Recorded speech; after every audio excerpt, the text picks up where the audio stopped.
She invited everyone to Thanksgiving dinner, except me, her father. There isn't enough room, she said. We invited my husband's parents. I just smiled and said, okay, enjoy yourselves. But when they sat down at the table in the house, I bought with all my savings. I knocked on the door. They yelled, "We told you there's no room. Go away." But then the most honored guest approached them, and after his words, they both fell to their knees. You won't believe what happened next. Before we continue, please subscribe to the channel and write in the comments what time it is where you are right now. The phone rang 3 times before Sarah picked up. I'd been staring at the wrapped presents on my coffee table, a construction set for Lucas, hardcover books for Emma, rehearsing what I'd say about Thanksgiving. "Hi, sweetheart. Just wanted to check in about next week. What time works for you?" Her voice came through flat, stripped of warmth. "We're managing, Dad. Pretty busy." I shifted the phone. I was thinking I'd arrive around 4 o'clock. "I can bring that apple pie if the kids want it." Silence stretched. Then she spoke. "Actually, about Thanksgiving. We don't have room at the table this year. Michael's parents are coming. Kimberly and Charles. You're not invited." The words hit like cold water. I stood, walked to a window, saw my reflection staring back with an expression I didn't recognize. "You're joking." "I'm not joking." My hand tightened around the phone. "Sarah, I'm your father." Her tone carried something I had never heard before. Indifference. "Kimberly and Charles are family, too. We have limited seating." Limited seating. In the house I bought them. $340,000. 2 years of retirement savings. Every penny I'd set aside. I want to say that, but something in her voice told me she already knew, and it didn't matter. "I see," I said, keeping my voice level. "Understood. Enjoy your dinner. Sarah." I ended the call. The phone felt heavy in my hand. I sat beside the wrapped presents, and the contrast struck me. Bright paper with cartoon characters next to a device that had just delivered rejection. The apartment was quiet. I walked to the kitchen drawer, where I kept important documents. Underneath the insurance papers lay the house purchase receipt, $340,000. I'd signed those papers 2 years ago. Watched Sarah cry with joy. Watched Michael promise I'd always be welcome. Always be welcome. I'd worked double shifts for 3 years after my wife Margaret passed to clear Sarah's university debt. Then I emptied my accounts so she could live in a neighborhood where people wouldn't ask uncomfortable questions about her background, where she could host parties without explaining her father used to pull people from burning buildings. Now I understood why Sarah had started spacing out visits, why holidays were complicated. Somewhere between the wedding and the house purchase, Sarah had learned to be embarrassed of me. I sat down in my armchair as evening deepened. The phone never rang. Sarah wouldn't call back to apologize. This wasn't a misunderstanding. This was a decision. And somewhere deep in my chest, something shifted. Not breaking, but hardening. 6 days until Thanksgiving. I looked at the calendar. 6 days to decide how this would play out. Sarah said I wasn't invited. She didn't say I couldn't come anyway. She didn't say there was no room to knock, to hand my grandchildren their presents, to make sure they knew I hadn't forgotten them. The decision was made. In 6 days, I'd drive to that house, knock on that door, and see my grandchildren. Sarah could explain to her in-laws why an uninvited guest showed up, or she could open the door and let me in. Either way, I was going. Thursday arrived. Thanksgiving Day. I dressed simply, khaki pants, blue button down. At 4 p.m., I picked up the gift bags and headed to my car. The drive to Buckhead took 25 minutes. I turned onto Sarah Street, tires crunching over fallen leaves. The houses here belonged in magazines. I pulled up behind a BMW, then a Mercedes. Sarah's new friends. Through the tall windows, I saw them, candlelight flickering on crystal. Sarah moving past the dining room entrance in a dress I'd never seen. Emma and Lucas in matching holiday outfits. This was a life I'd purchased, the life I was excluded from. I gathered the gift bags and walked up the stone pathway. I rang the doorbell. Footsteps approached. The door swung open.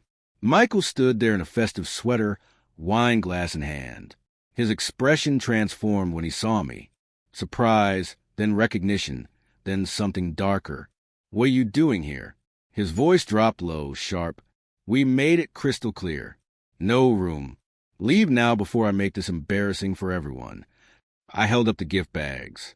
I just want to give these to Emma and Lucas. 5 minutes. I'll leave the gifts and go. Put them on the porch and get out of here. Michael stepped forward, blocking the doorway. You weren't invited. You're not wanted. They're my grandchildren, Michael. This is my house, James.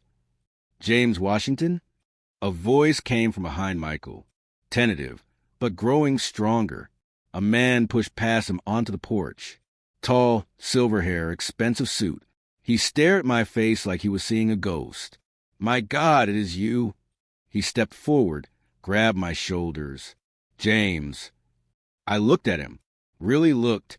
A memory surfaced. Smoke, heat, a younger face coughing violently as I carried him down a buckling metal staircase. Thomas, I said. Thomas Bradford. 25 years, he said, pulling me into an embrace. I look for you. Try to find you to thank you properly. Michael stood frozen in the doorway, his face losing color. Thomas turned, one hand still on my shoulder, addressing Michael with the kind of authority people don't question. This is James Washington. He saved my life 25 years ago. Warehouse fire on Marietta Street. I owe this man everything. He looked back at me. You're a hero. I was doing my job, I said steadily. Thomas studied the scene. Me on the porch with gift bags. Michael blocking the door. His expression shifted. Wait, this is your father-in-law? Sarah's father? Michael stammered. It's complicated, Mr. Bradford. Family dynamics. There was a miscommunication about dinner arrangements. Miscommunication? Thomas's voice went flat. You left a man who saved my life standing on the porch on Thanksgiving? Silence stretched.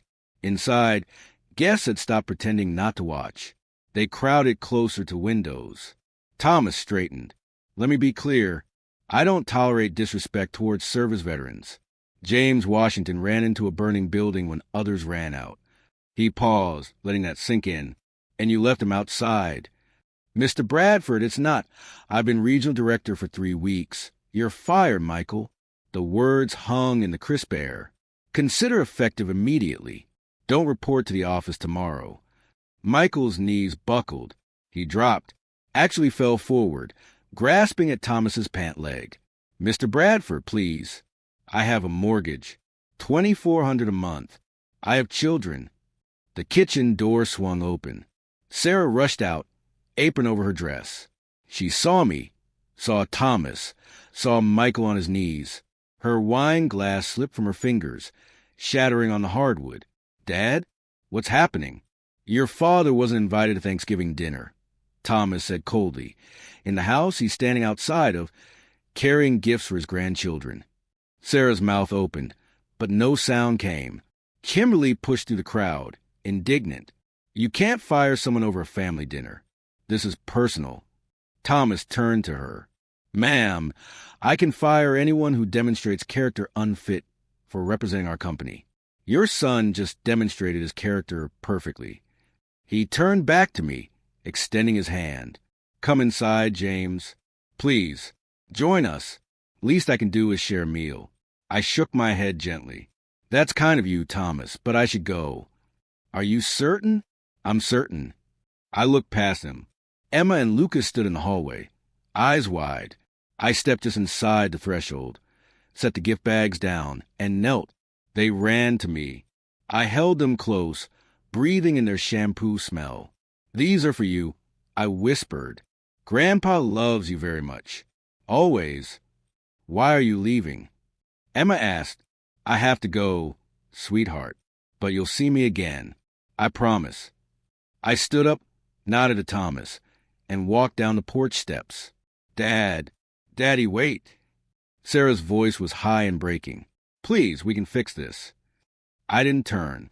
I got into my car and drove away. In the rear-view mirror, I saw them. Michael being helped up, Sarah crying against the doorframe. I had wanted them to understand consequences. Now they did. Do you think the father should have stayed for dinner after the boss defended him? Or was walking away the stronger move? Let me know in the comments below. Now, let's see how deep the hole gets for Sarah and Michael. Friday morning, my phone started ringing. Dad, please. Sarah's voice shook. You have to help us. Call Mr. Bradford. Tell him it was a mistake. We can't afford the house without his salary. I walked to my window. I didn't fire Michael, Sarah. I wasn't even supposed to be there. But you know him. You can fix this. We'll lose everything. Maybe you should have thought about that before deciding I wasn't good enough for your table. Dad, please. I hung up. The morning stretched quiet. My apartment felt small. I pulled a cardboard file box from my closet. Inside lay the house documents. The gift agreement I had drafted myself. I found the paragraph I'd handwritten at the bottom.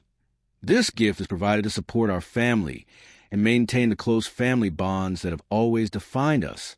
Close family bonds. I called Robert Anderson, an old friend and attorney. I met him that afternoon. I gave them $340,000. I told him. Sarah promised to pay me back. Instead, they treat me like an embarrassment. Robert studied the gift agreement. He adjusted his glasses. James, did you write this section about family bonds yourself? I did. This changes everything. Under Georgia law, gifts with explicit conditions can be challenged if those conditions are violated. This language is conditional. Excluding you from Thanksgiving could be interpreted as a material breach. Meaning what?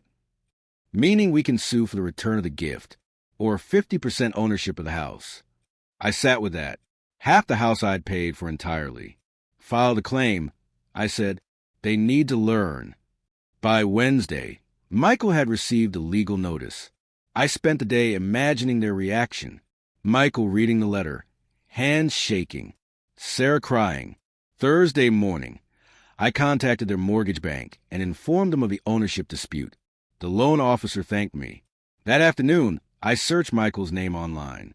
A professional forum had a thread about the guy who got fired on Thanksgiving for disrespecting a veteran.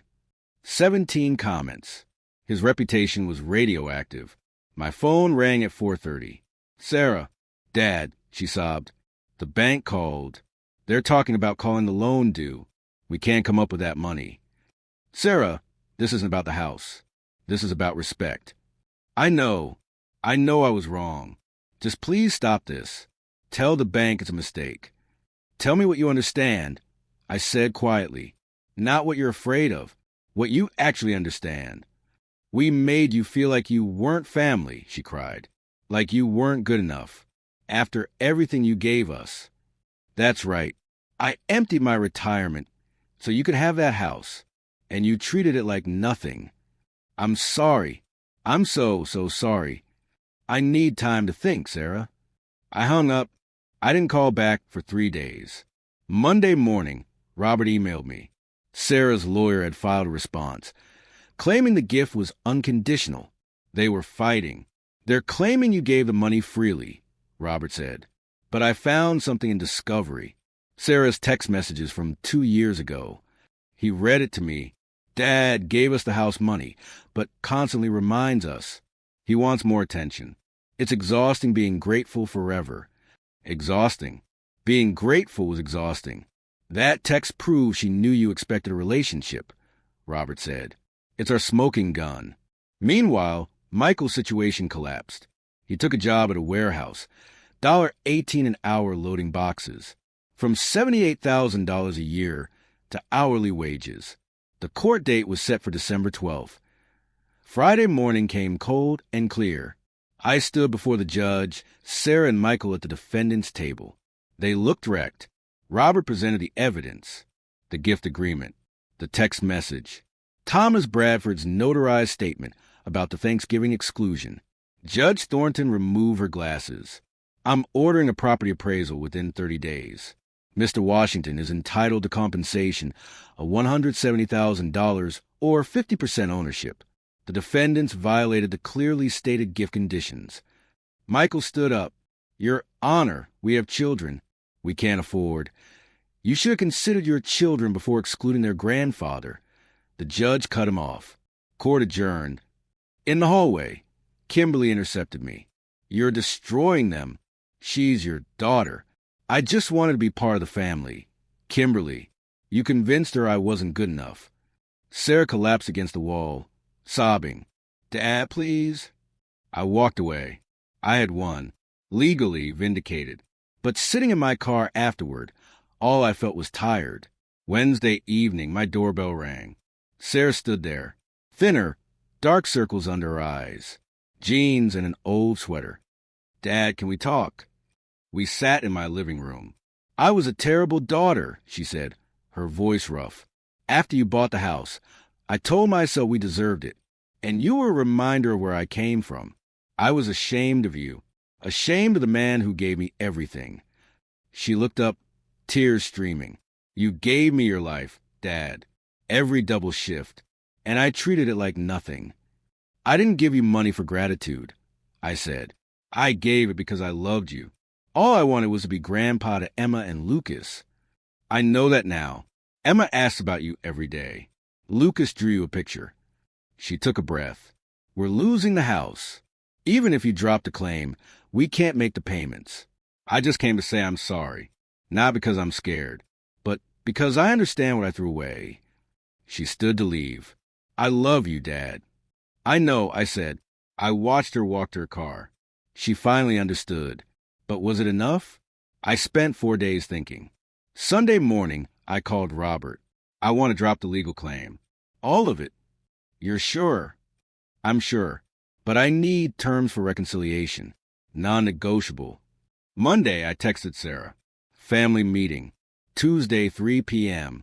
They arrived early. Michael in a cheap suit. Sarah pale. Kimberly looked offensive but quiet. I unfolded my paper. I forgive the debt completely. The house stays yours. But here is what I require. I see Emma and Lucas every week, minimum 2 hours. I am invited to all family occasions. And you tell everyone who saw how you treated me that you were wrong. Michael spoke first. Done. James, I've been working in a warehouse. I know what struggle is now. I should have respected you from the beginning. I'm sorry. Sarah hugged me, holding tight. Thank you, Dad. I won't waste this chance.